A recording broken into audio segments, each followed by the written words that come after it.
सर्दै सर्दै चितवनसम्म पुगेछु र तामाङ भाषा मलाई राम्रै आउँछ।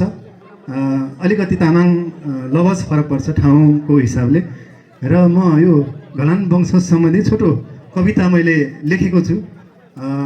समय उपलब्ध गराउनु भयो। यो मौसमले पनि अलिकति च्यालेन्ज गरिरहेको छ, त्यसकारण यो कविताको शीर्षक चाहिँ मैले राखेको छैन, तपाईहरुले आफैले राख्नुहोला। शीर्षक चाहिँ लुकेका इतिहासका पानाहरू आज फेरि जोडिँदैछन्। लुकेका इतिहासका पानाहरू आज फेरि जोडिँदैछन्। बिर्सिएका आवाजहरू आज फेरि बोल्दैछन्। गोल्फुको यो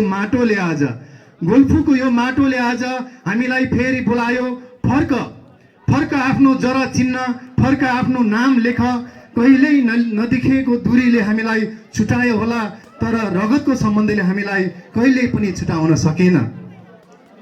हामी उही हौ जसले पहाड चिरेर बाटो बनायो, जसले आधी भित्र पनि आफ्नो अस्तित्व जोगायो। हामी उही हौ जसको भाषा अझै माटोमै बाँचिरहेको छ, जसको संस्कार अझै कुल वंशमा गुन्जिरहेको छ। आज हामी यो ग्लान घार्तिमको आँगनमा कुल परम्परा र संस्कृतिसँगै वंश र इतिहासको खोजीमा छौँ। हामी केवल मानिस मात्र होइनौँ, हामी इतिहास हौ।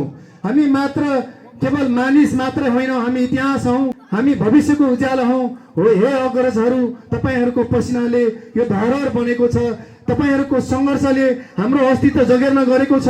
हामी नतमस्तक छौँ तपाईहरूको त्याग र मायाको अगाडि।